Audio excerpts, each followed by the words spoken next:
friend of mine said to me, he goes, business is a gamble, fashion is my passion. I love it. So what got you into fashion? What got me into fashion? A long journey, to be honest. My family background is fashion for, I would say, almost 50 years now. So when I was obviously growing up, started working in the family business. And what we used to do to what I do now is a massive difference. So yeah, it's been almost 50 years. As a family background, I've been in fashion for, I would say, about 34 years now. Wow, that's a long time. It's a very long time. So what were like certain beliefs or like you had in fashion that changed throughout the whole journey? To be honest, what we used to do, like my brothers, my uncle, a few of my cousins, we were doing ladies wear, like a cash and carry stuff. Basically, you buy new products every week, selling it on, replenish it. So it was different as I was growing up, obviously buying clothes for myself and passion of buying men's brands. I got in at really early age. I started wearing designer clothes in the mid-90s when I was like 18, 30 years ago. So from there, just the love just grew. So I was obviously in the fashion, so traveling to a lot of different places. And as I got older and got more passionate about wearing designer clothes and stuff, I was wearing designer clothes from a very, very young age and very, very expensive clothes. All my wages used to go on the clothes. Wow. So what made you fall in love with like luxury fashion specifically?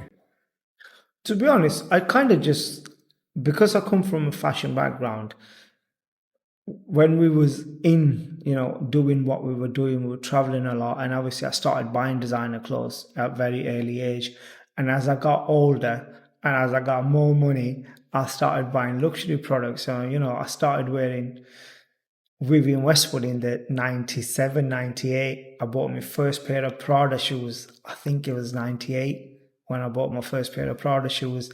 And from there on, it was just like, what's the next brand kind of thing. We was wearing up and coming brands, really, really cool brands. And then I got into wearing Dior and Gucci and so on.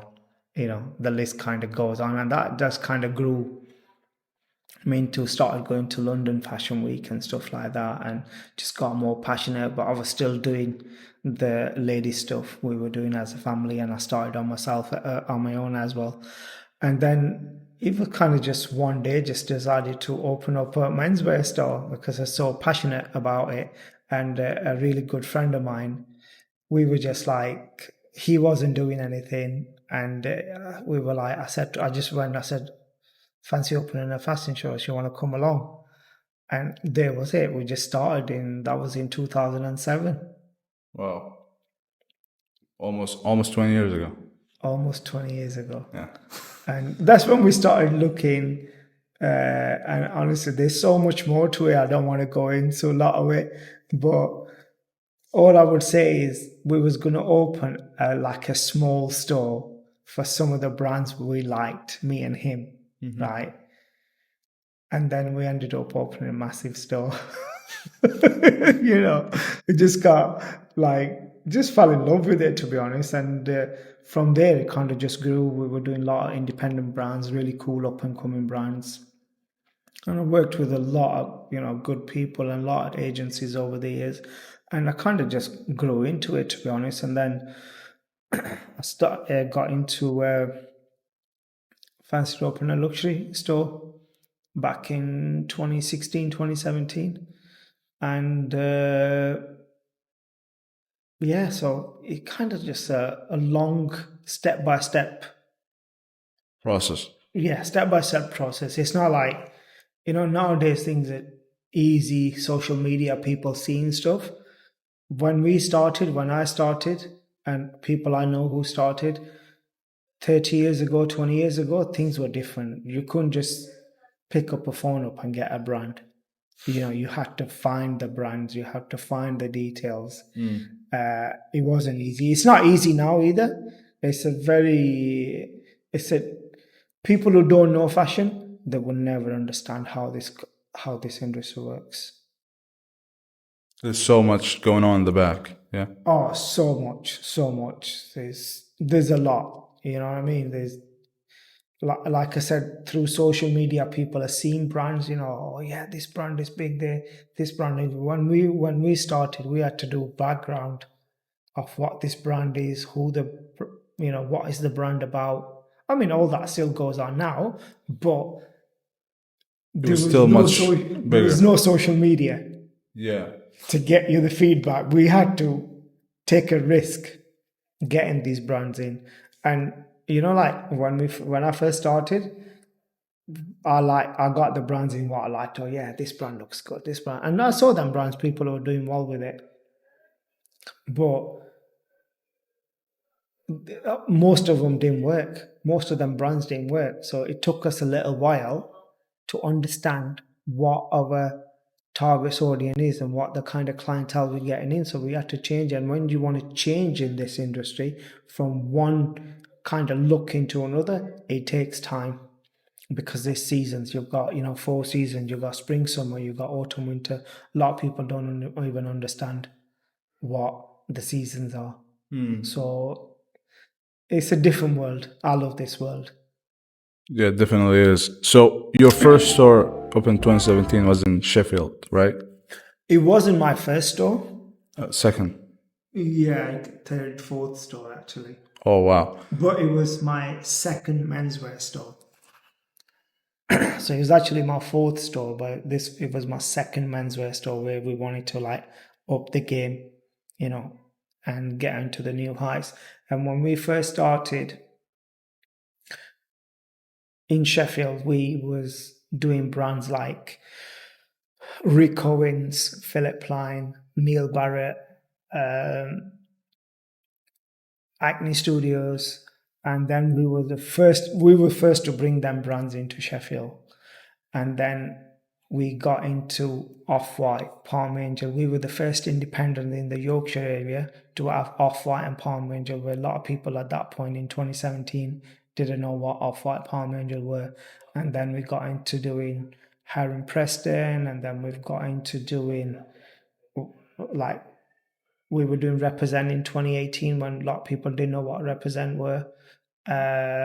We did one season, just a small collection.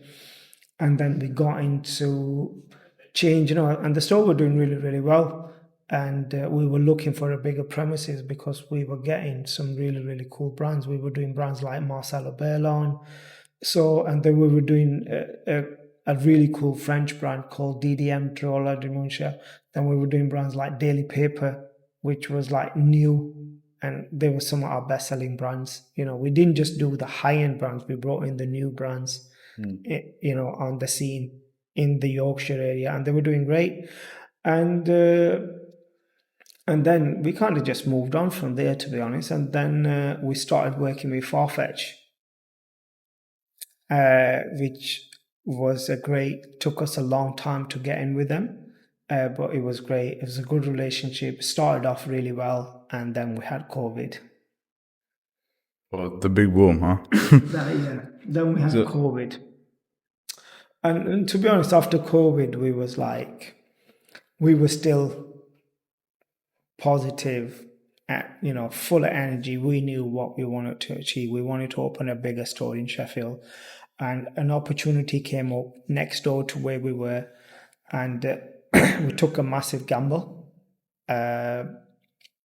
Maybe at that time it looked right, but obviously it didn't work out because we were still in COVID and we got big hit. We spent a lot of money getting that store, doing it up, spend a lot of time doing it. And then the brands, we got more brands on board. We got Casablanca on board. We got JW Anderson on board. We got Dries Van Noten on board.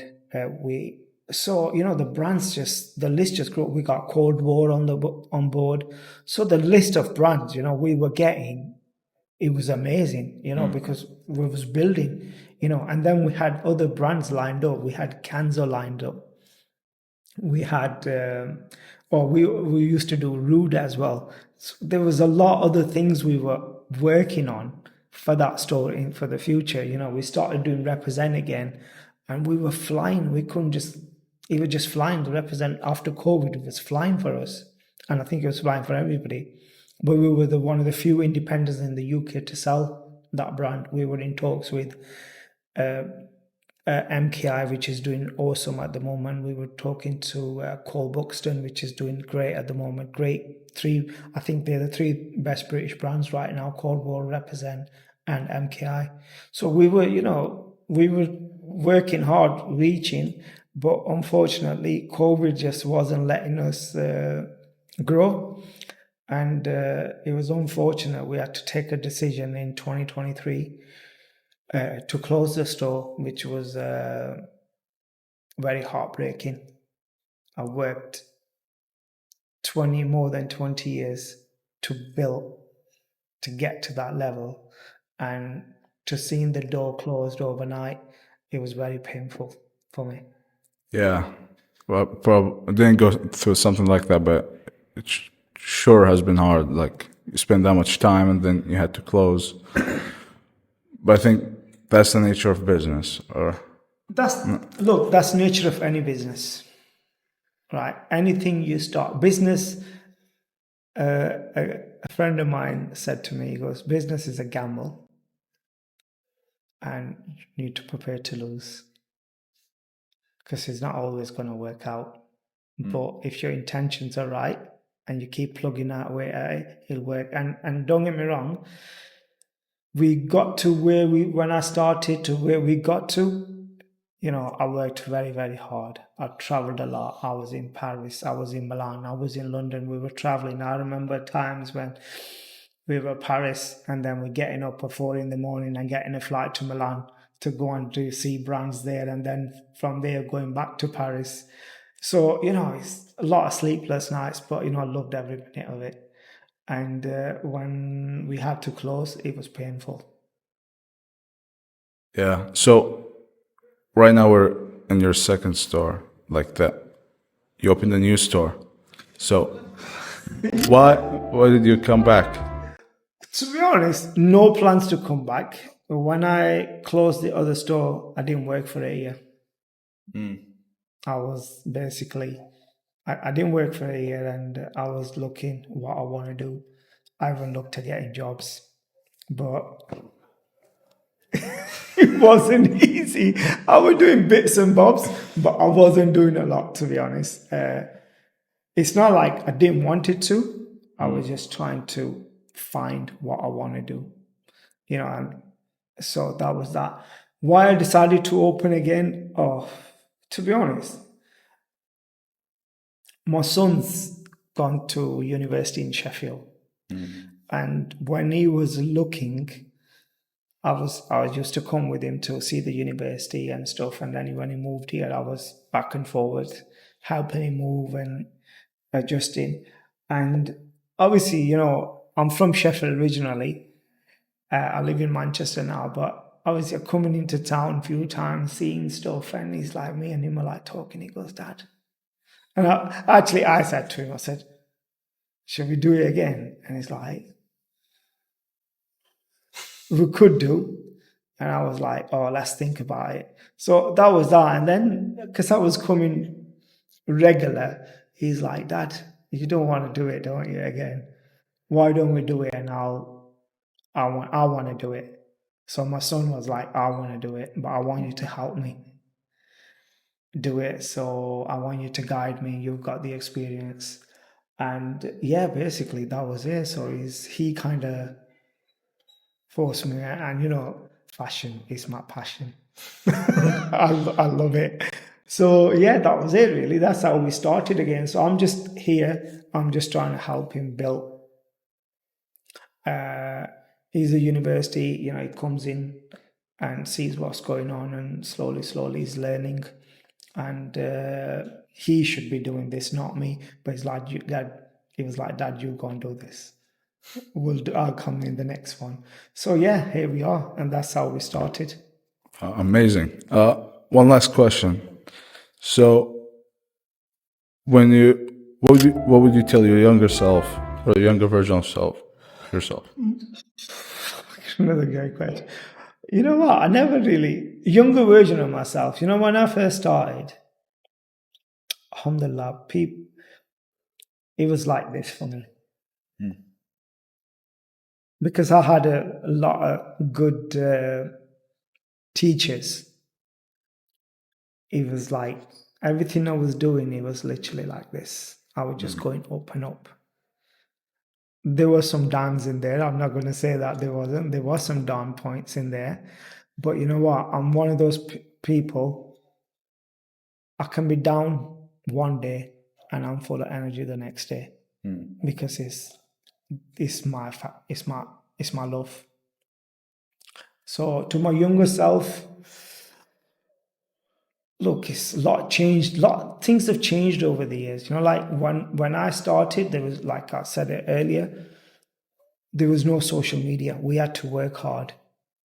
You know, it was. I think the only thing we had was Facebook, but even then, you know, it wasn't that much.